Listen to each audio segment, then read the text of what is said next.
So me and my husband have this big argument. He's saying my elderly parents cannot move into our house, which we have an entire separate guest house that they can stay at. First of all, my mother is going through dementia, and my father is super frail and old, and my husband can't find the empathy inside of him to even care. So you know what? I've had it, and I'm going to do this. I'm 45 and I've been married to my husband Ryan for 20 years. We have a really great relationship and share a daughter together, Cassie, who's the best thing in our life. We've been married for a while before that we had a child, as I was working hard to develop my career. Wanted to settle before my roles become having a child. As a woman, it's important to make sure you're important in your role, so they don't replace you on maternity leave. I'm a pharmacist at a large hospital, and over the last 20 years, I've progressed from a junior in the department to the head pharmacist in the hospital. I'm very proud of my achievements and I love my job. When I had a daughter, I was very keen to show her that as a woman you can do whatever you want to do. Although sometimes you have to work a bit harder than men in the same positions. It's not fair, but it's a fact of life. When I married Ryan, he did suggest that I stay at home and be a housewife and mom, but that was never going to happen. I would have been bored out of my mind if I have been stuck at home all day. Ryan's family has money, but his parents don't flaunt it at all, and I'm very close to them. Ryan's parents had him when they were young, and that seems to be normal on his side of the family, so I was worried they would think I was being selfish by wanting to wait until I was older to have children. But his parents, Martin and Margot, were totally supportive. I spoke to Margot just after I was married, and she said that it should be my decision. She'd always been very maternal and wanted a huge family, and so she was happy to have the finances to be able to stay at home and be a mother. She got her wish, as Ryan is one of 7 siblings. They're all brilliant people. Ryan and I only have Cassie, so it's great, but she has a lot of cousins who's close too. My side of the family's a lot smaller. My mom married to my dad against the wishes of her family, as he was 10 years older than she was, but she was madly in love with him. That has never changed, and well, they're everything I want in a marriage, and my dad brings my mom's flower every week, and they never leave the house without a kiss. It's really beautiful. I had a younger brother, but he died when he was a teenager in an accident, and it devastated us as a family. When Cassie was born, I gave her a middle name that was linked to my younger brother. He was 16 when he died, and I was 18 and just beginning university. Ryan did not like it, but Cassie's middle name, Patricia, is the female version of my little brother's name, Patrick. I always tell her about her uncle, who she's never met but was named after. I wanted to call her Patricia as a first name, but Ryan said it was too old-fashioned and straight-up ugly. My mom cried happy tears when I told her what Cassie's full name would be. Recently, I've noticed a few changes in my mom, and at first, I was not too concerned as she was always a bit scatterbrained. My mom is what you would call a free spirit. She paints and wears flowers, flowing dresses, and scarves around her hair. However, over the last year, she's been much more forgetful, and my dad told me she'll lose things that she needs. Put the stove on, forget to turn it off, and go shopping for food that they've already bought the day before. So I asked him, please keep an eye on her and write down any things that seemed unusual in her behavior. Recently, we were all noticing her forgetfulness. She forgot my name when I last visited. The worst thing was, I could see her in the eyes that she knew what was happening, and she looked so frightened. I convinced her to come and see a doctor who I knew well, and who dealt with issues with this later in life. After a pile of testing, we found out that my mom was suffering from early onset dementia, and her confusion and forgetfulness would get worse as time went on. This was not the news we had hoped for, and we were absolutely devastated. My mom cried as she did not want to forget us. It took a while to process the diagnosis, and I kept it together until I got home and told Ryan. I broke down crying, but he looked unaffected by my tears as though it was no big deal. A couple of days after that appointment, I get a frantic call from my dad while I was at work saying that my mom's gone missing. She'd gone shopping and she never returned home.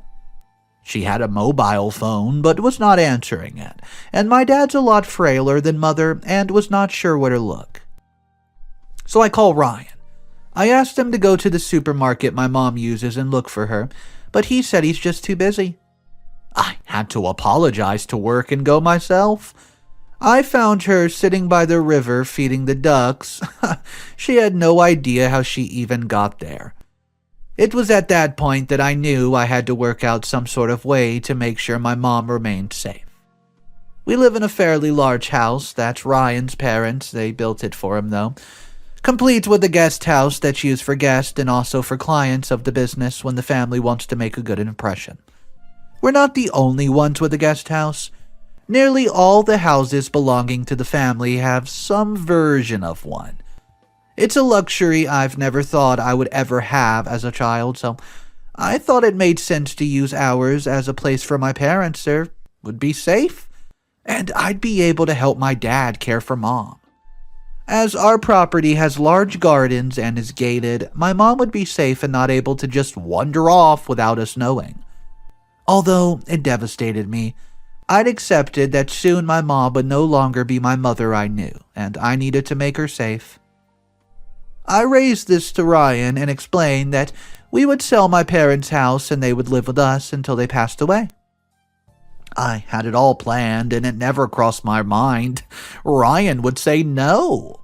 I mean, why would anyone say no to protect their parents? If it had happened to his parents, I would have not hesitated to say move them in now. Ryan said there's no way he was having them living with us as it would affect his lifestyle far too much. I asked him if he meant the clients and friends would not be able to use it, but pointed out that we had room in the house so they could stay with us or with his siblings.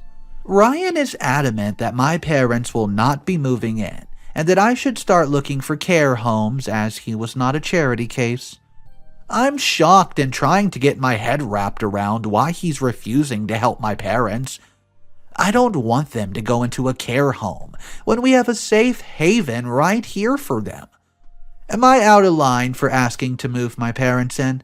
I don't think I am, but Ryan thinks I'm trying to ruin his life and I don't know what to do. Update number 1. Thank you for the replies. I've been sent around this issue. So, even the ones that have been slightly rude, although I don't really understand why people online think it's okay to be rude to people, it's useful to see how people think at times. I want to clear some things up that it was asked in the comment sections by a few people. The guest house is not a big house. I think calling it a house makes it sound like a bigger house than it actually is. It is, all in all, one level, a living room, and a small diner kitchen, 1 bedroom, and a bathroom. It's more like a large luxury hotel room, and so my parents would have everything they needed close by. And there would be no stairs for my dad to have to manage with his frailness. Also, the bathroom has a walk-in shower and seat, so they would be safe in there too, and it's really just perfect for them. I've been talking to Ryan a lot this week about moving my parents in. He's still stubborn about the whole thing. I've been struggling understanding why, and it's causing a lot of problems in our relationship. I've also had to sit down with Cassie and just try to explain to her what's going on with her grandma. Cassie's very close to both my parents and Ryan's parents and spend a lot of time with them both. She's going to notice that my mom's not the same as she was, and I was worried that it would be distressing for her when my mom inevitably forgets who Cassie is. Cassie's quite mature for her age and has plans to go into medicine. She sat and thought about what I told her and had a cry for a while. She said she was upset that her grandmother was ill and that she wanted to help her. Over the last few nights, I'd seen Cassie online looking up ways to help people with dementia remember things for longer. She really is an amazing girl. I asked her if she would like to work on some things that she found as a project, and I would help her with it if she's keen to do that. I think being involved in a good way for children to understand that life can sometimes be cruel. But if you have a good family, it makes life easier in those situations. I told Cassie that I was hoping that my mom and dad would be able to move in with us. She was very keen on the idea.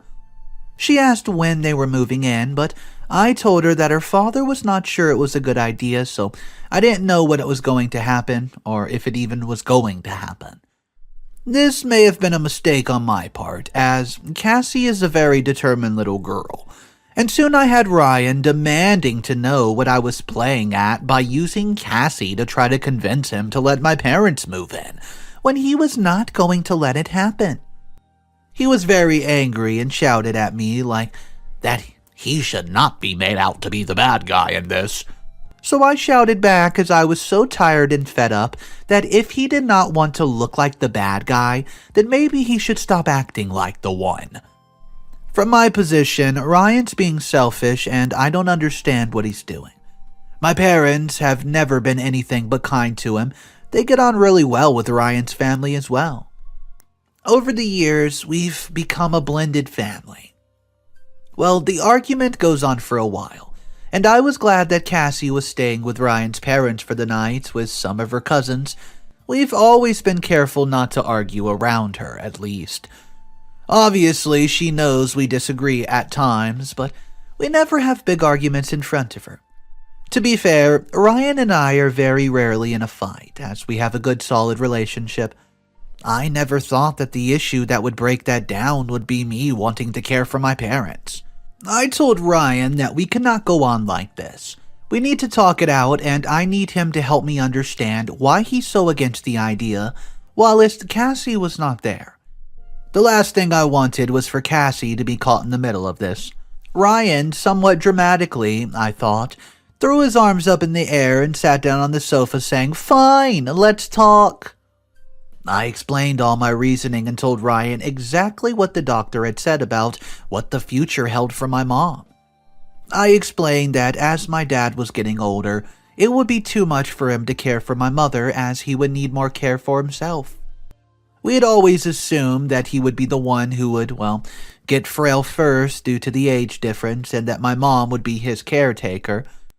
I said that, as they were elderly, it was not as if they would be living with us forever, and it was our duty to make sure that our parents were cared for as they grew old. I would expect us to do the same for his parents, if they ever need it. Having said my piece, I actually expected that Ryan would say something like, "Well, yeah, that makes sense now that I've explained everything clearly to me." But he didn't. What he did say shocked me to my core, as the words that came out of his mouth were not words I would ever think my husband would say.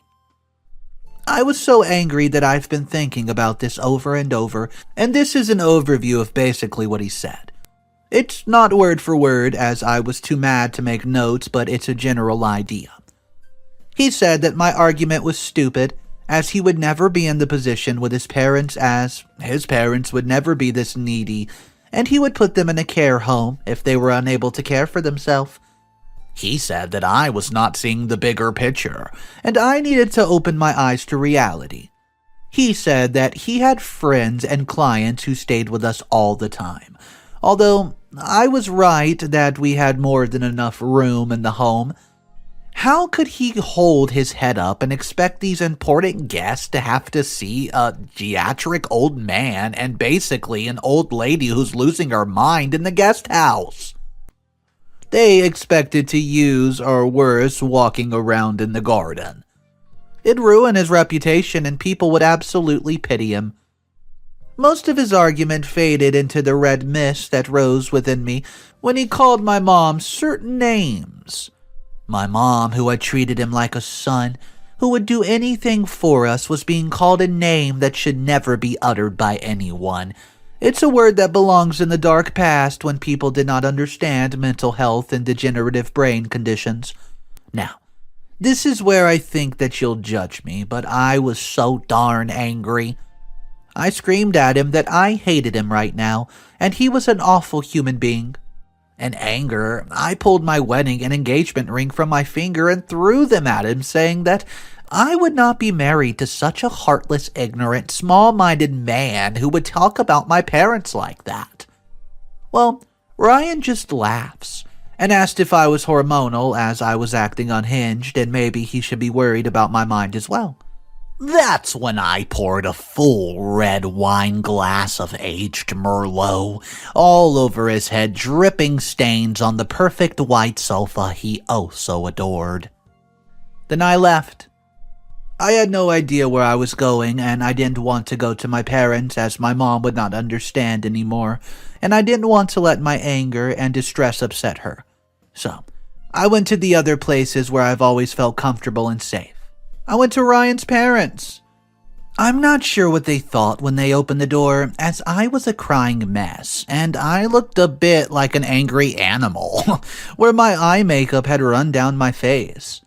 I'm not an emotional person as a rule, and so Ryan's mom, Margot, immediately realized that something serious had happened, and ushered me into the house, avoiding the room where Cassie was happily playing with her cousins, and into the study where her husband and one of her sons were discussing business.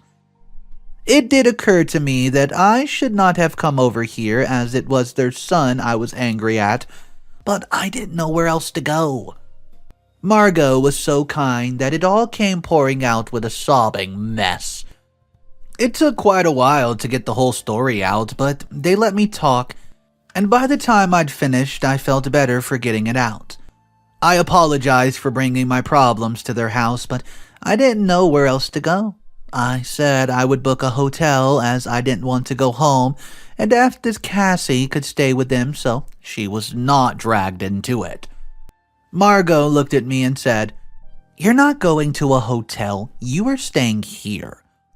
She looked over at her husband and asked him to talk to Ryan, as they'd raised him better than this, and it was not acceptable. Martin, Ryan's father, nodded, and I was relieved that neither of them thought I was overreacting. Even Ryan's brother looked shocked, so that's where I am right now. Tucked up in bed at my in-laws' house with Cassie, and Cassie's not stupid, so she knows something is going on. But she's not asked, and Martin was going to talk to Ryan tonight, and we'll talk tomorrow.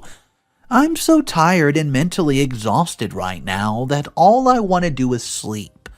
And I'll just have to see what tomorrow brings. Update number 2. When I woke up this morning, I was really confused because I was not in my bedroom and Cassie was snuggled up in bed next to me. It took me a while for the memories of the day before to come flooding back in, and I wished I was still asleep.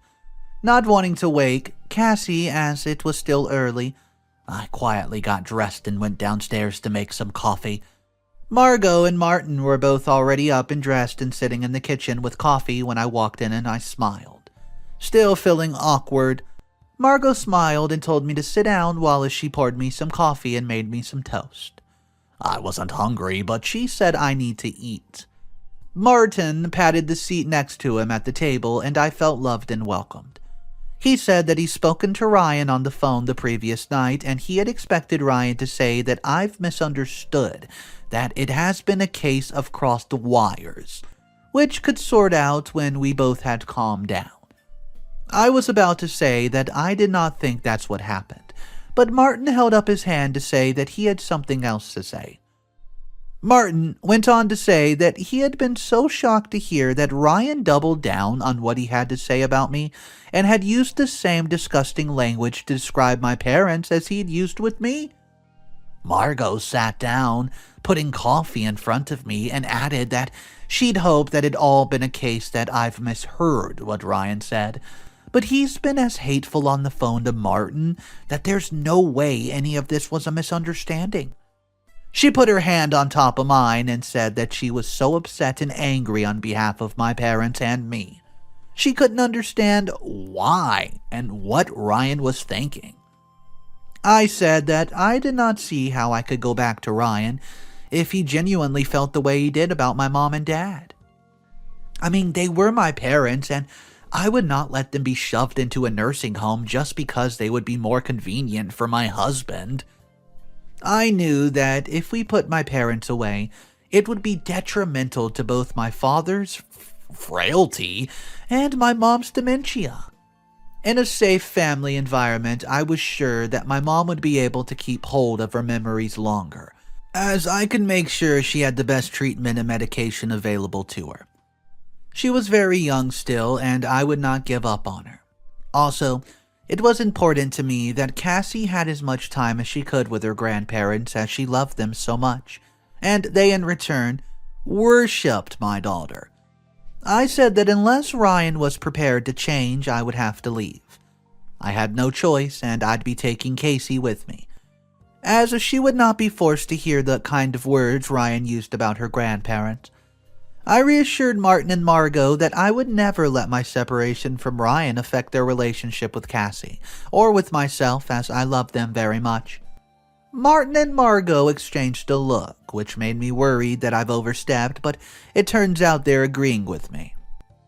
Martin had told Ryan that he was disgusted that a son of his would think the way that he does, and that Ryan needed to have a long, hard think about his life and whether he was ready to lose his family, as it was obvious to everyone that I would not stay with Ryan when he talked about my parents the way he did. Ryan had told his dad not to be stupid, because I was just being hysterical and I would see reason once I calmed down. I tried hard not to get angry again. Martin told me that he needed to look over a few things today, but he had talked to Margot and to his over sons. He had been really busy whilst I was asleep, it seems, and they would be helping me deal with the situation. Martin asked me to give him a few hours, and then he would come with me to see Ryan, and we would get this sorted out once and for all, so that my parents were given the best thing for them. Well, I was very emotional, and hugged both Martin and Margot for longer than was probably needed, but I felt that I was no longer trying to deal with this whole thing by myself. The plan is to wait for Martin to do whatever it is that he needs to do, and then this evening we'll go see Ryan together. Today, Margot and I are taking Cassie and her cousins to the zoo for a day away from the stress and worry and take my mind off of things for a bit. Whatever the outcome of all this, I want Cassie to know she's loved and that it's not anything that she needs to worry about. Well, I'll update you at some point when I know what my future looks like. But I'll not leave this unfinished. Until then, see ya. Update number 3. I'm sorry that I did not finish this sooner, but to be honest, I was in the emotional state to think about it at all. I'll go back at what happened after Martin and I went to speak to Ryan.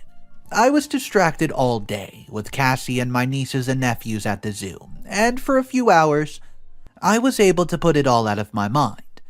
When we got back, Martin was ready to go see Ryan, and so, leaving Cassie with Margot, we headed back to my house to deal with some things.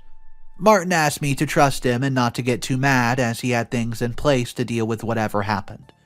I wasn't sure what that really meant or what to expect, but I did not expect what happened that evening, nor did I anticipate where I would be now. When we arrived, Ryan did not look pleased to see me with his father and asked me what lies I've cooked up to tell his parents to make them feel sorry. He said that they were his parents and I had no business going to their house telling them all these fairy tales when we had an argument.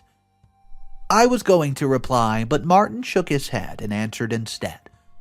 He told Ryan I'd been his daughter-in-law for 20 years, and so I had a right to go see them, especially as Cassie was already there.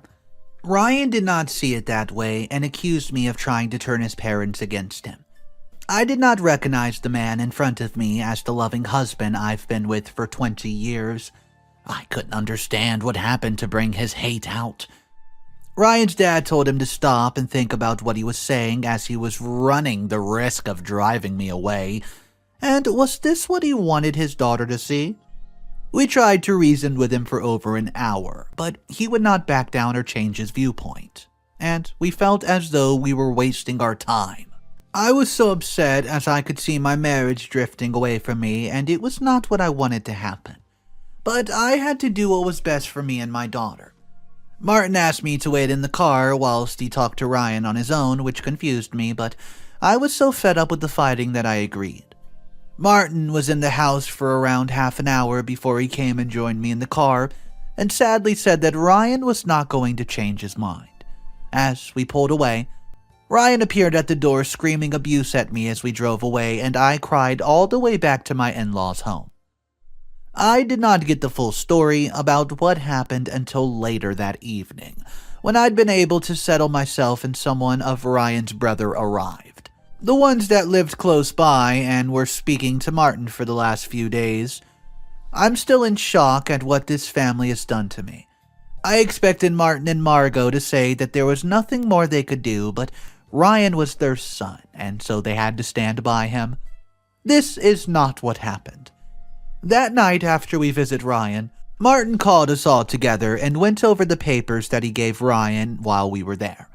You see, Martin knew firsthand how hard it was to have a family member with dementia, as his grandmother had suffered the same fate as my mother, and it broke his heart that one of his sons would treat someone with dementia as Ryan had done, and would not back down from that opinion, no matter what.